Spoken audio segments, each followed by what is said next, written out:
అంశం ఏంటి అని అంటే సుప్రీంకోర్టుకి సంబంధించినటువంటి అంశం రా. సో సుప్రీంకోర్టు భారతదేశంలో కేంద్ర ప్రభుత్వంతో పాటు ఒక 11 రాష్ట్రాలకి నోటీసులను జారీ చేసిందిరా. ఎందుకు జారీ చేసిందని అంటే ఒక పిల్ అనేది రావడం జరిగింది.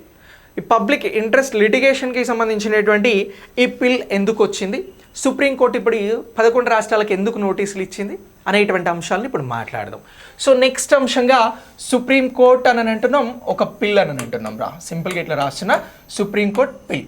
సో ఇప్పుడు సుప్రీంకోర్టులో ఒక ప్రయోజనానికి సంబంధించిన వాజ్యం అనేది దాఖలైంది. ఏమని దాఖలైంది అని అంటే ఎవరైతే శిక్షపడి జైళ్లకు వెళ్తున్నటువంటి ఖైదీలు ఉన్నారో ఈ ఖైదీల విషయంలో కుల వివక్షత ఉంది అని చెప్పేసి పిల్ దాఖలైందిరా.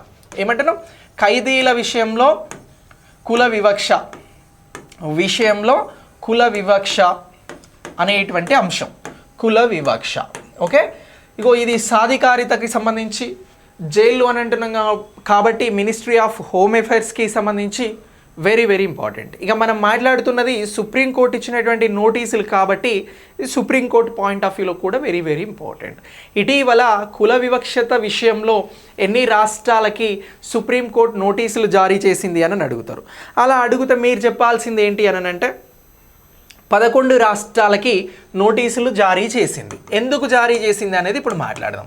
11 రాష్ట్రాలకి అలాగే కేంద్ర ప్రభుత్వానికి ఇప్పుడు నోటీసులు అనేవి జారీ అయినాయిరా. ఎందుకు జారీ అయినవి అని అంటున్నాం, ఖైదీల విషయంలో కుల వివక్షత అనేది జైళ్లలో కొనసాగుతుంది అని చెప్పేసి. ఎక్కడ కొనసాగుతుంది, జైళ్లలో ఖైదీల పైన కుల వివక్షత కొనసాగుతూ ఉంది అని చెప్పేసి ఎవరైతే ప్రజా ప్రయోజన వాజ్యానికి సంబంధించినటువంటి పిటిషన్ దాఖలైందో ఇగో దీని ద్వారా ఇది ప్రూవ్ కావడం జరిగింది.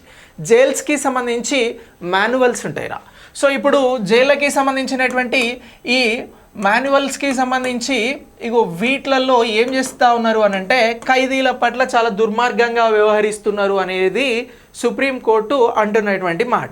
సో సుప్రీంకోర్టు చెప్పిన దాని ప్రకారం ఏంటి అని అంటే జైళ్ళకి సంబంధించి ఎవరైతే ఖైదీలు వెళ్తారో ఇందులో ఉన్నత వర్గాలు అలాగే అణగారిన వర్గాలు అని 2 వర్గాలను క్రియేట్ చేసిరు. ఇగో ఈ అణగారిన వర్గాల ద్వారా ఏం చేపిస్తూ ఉన్నారు అని అంటే టాయిలెట్స్ని క్లీన్ చేయించడం జరుగుతూ ఉంది. ఇది తప్పు అని చెప్పేసి ఇగో ఈ పిల్ ద్వారా సుప్రీంకోర్టు విచారణ చేసి ఏం చేసింది అని అంటే 11 రాష్ట్రాలకు ఉత్తర్వులు ఇచ్చింది. అయితే ఇచ్చినటువంటి రాష్ట్రాలలో తెలుగు రాష్ట్రాలు ఉన్నాయా సార్ అని అంటే ఉన్నాయి. సో ఇప్పుడు ఆంధ్రప్రదేశ్లో అలాగే తెలంగాణలో కూడా ఇదే విధానాలను అమలు చేస్తూ ఉన్నారు అనేటువంటి అంశాలను ఇక్కడ మెన్షన్ చేయడం జరిగింది. ఓకే, తెలుగు రాష్ట్రాలకి సంబంధించినటువంటి రాష్ట్రాలు మరి ఏదైతే ఖైదీల విషయంలో ఇలాంటి విధానాలు అంటే ఖైదీల విషయంలో కుల వివక్షతకి సంబంధించినటువంటి విధానాలను పాటిస్తూ ఉందనంటే ఎస్ పాటిస్తూ ఉంది అనేటువంటి అంశాన్ని ఇక్కడ గుర్తించడం జరిగింది. సో ఇప్పుడు దీని మీద ఈ రాష్ట్ర ప్రభుత్వాలు అనేవి జైళ్ళకి సంబంధించినటువంటి మాన్యువల్స్కి సంబంధించినటువంటి ఉత్తర్వులలో కోరినటువంటి అంశాలకి స్పందించాల్సి ఉంటుంది. ఇగో ఈ అంశాన్ని మీరు జస్ట్ ఇలా అప్డేట్ చేసుకోండి. ఇది ప్రస్తుతం ఉన్నటువంటి కరెంట్ అఫైర్స్ అంశం. సో ఇక్కడ ప్రధానంగా ఈ ఏవైతే కుల వివక్షత అనేది కొనసాగుతుంది అనేటువంటి అంశాలను ప్రత్యేకంగా ఏ రాష్ట్రాలలో గుర్తించడం జరిగింది అని అంటే తమిళనాడులో కానీ ఢిల్లీలో అలాగే మధ్యప్రదేశ్కి సంబంధించి ఎక్కడెక్కడ వీటిని గుర్తించారు అని అంటున్నాం.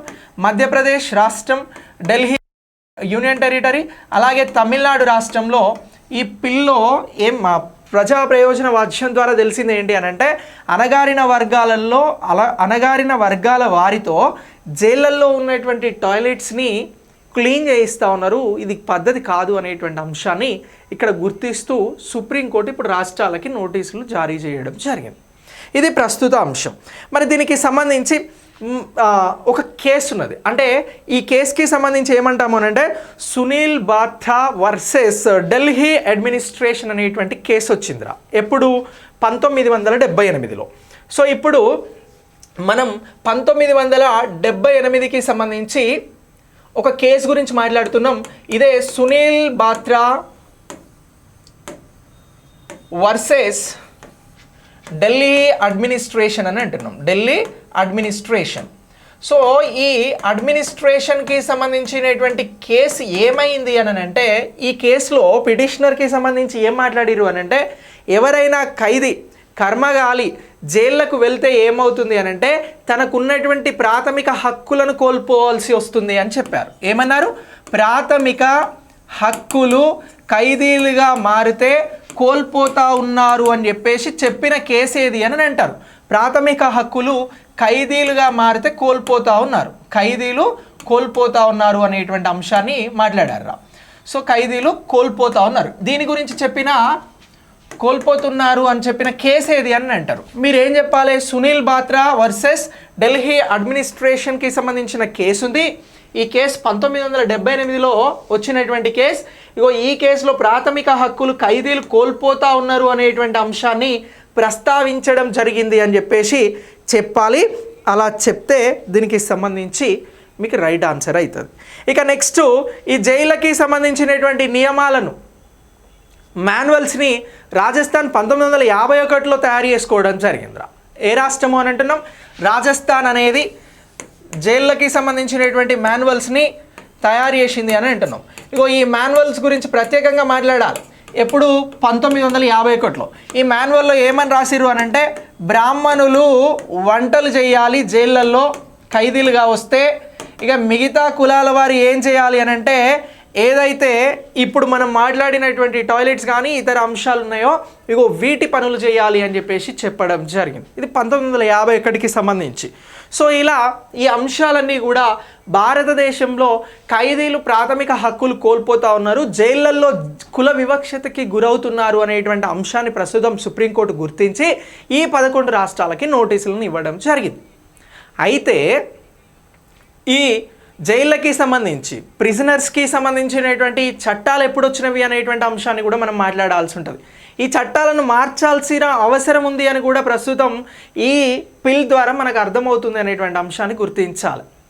సో ఫస్ట్ భారతదేశంలో కలోనియల్కి సంబంధించి బ్రిటిష్ వారు పరిపాలన చేస్తున్నప్పుడు ఏ ఇయర్లో అని అంటే 1894లో ఒక చట్టాన్ని తీసుకొచ్చిరు. అది ది ప్రిజనర్స్ యాక్ట్ అనేటువంటి చట్టాన్ని తీసుకురావడం జరిగింది.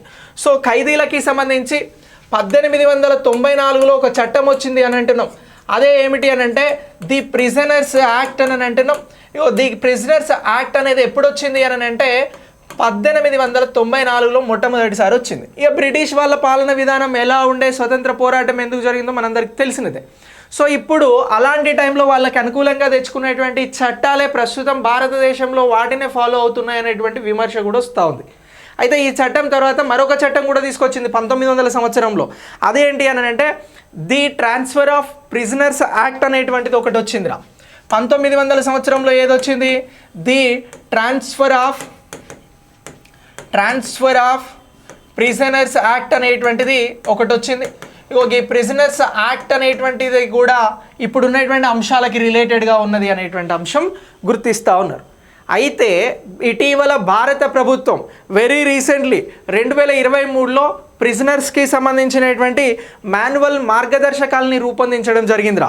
వీటిని ఏమంటారు అని అంటే మోడల్కి సంబంధించి 2023లో భారత ప్రభుత్వం ఏం చేసింది అని అంటే మోడల్ ప్రిజన్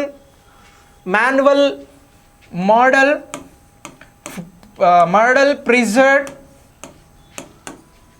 మాన్యువల్ మార్గదర్శకాలను తీసుకొచ్చింది.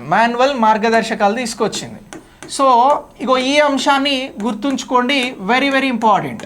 ఓకే, సో ఇలా ఇగో ఈ మార్గదర్శకాలు ప్రస్తుతం ఇంకొంత మార్చాల్సిన అవసరం ఉంది అని ప్రస్తుత అంశం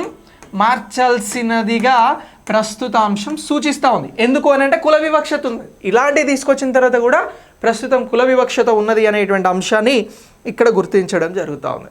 సో ఇలా ఇగో ఈ అంశాలను, యాక్ట్స్ని, దీనిపైన వచ్చినటువంటి కేసెస్ని కూడా మనం చాలా క్లియర్గా గుర్తించడం జరుగుతూ ఉంది, నేర్చుకోవడం జరుగుతూ ఉంది. మీకు ప్రిజనర్స్ అంటే వెంటనే 1894కి గుర్తుకు పోవాలి. ఇగో ఇక్కడ ది ప్రిజనర్స్ యాక్ట్ అనేది వచ్చింది బ్రిటిష్ వారి టైంలో అని గుర్తుంచుకోండి. తర్వాత 1900 సంవత్సరంలో ది ట్రాన్స్ఫర్స్ ఆఫ్ ప్రిజనర్స్ అనేటువంటి యాక్ట్ వచ్చింది. ఇది 1900. ఇక 2023లో ప్రిజనర్స్కి సంబంధించినటువంటి విధానాలలో పెద్ద మార్పులు లేవు కాబట్టి మోడల్ ప్రిజనర్ మాన్యువల్ మార్గదర్శకాలను తీసుకురావడం జరిగింది. ఇలా తీసుకొచ్చినటువంటి ఇవి ఇంకా మార్పులు చేయాల్సిన అవసరం ఉంది. ఇప్పుడు కూడా జైళ్లలో కుల వివక్షత ఏంది, ఇది ప్రాథమిక హక్కులను కోల్పోవడమే అని చెప్పేసి సుప్రీంకోర్టు ప్రస్తావిస్తూ 11 రాష్ట్రాలకు ఏం చేసింది అని అంటే నోటీసులను జారీ చేయడం జరిగింది. ఓకే, సో ఇలా ఇదిగో ఈ అంశాన్ని అప్డేట్ చేసుకోండి.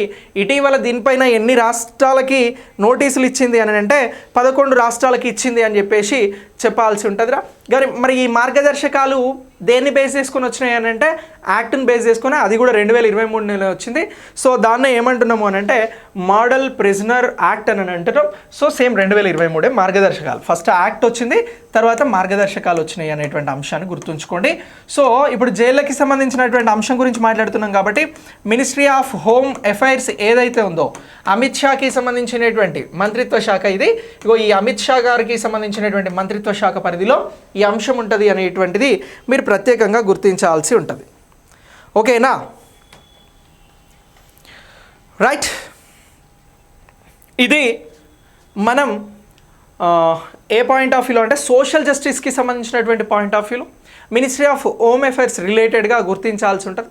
దీంతోపాటు సుప్రీంకోర్టుకి సంబంధించిన అంశం అని అంటున్నాం, ఎందుకంటే సుప్రీంకోర్టు నోటీస్ ఇచ్చింది కాబట్టి.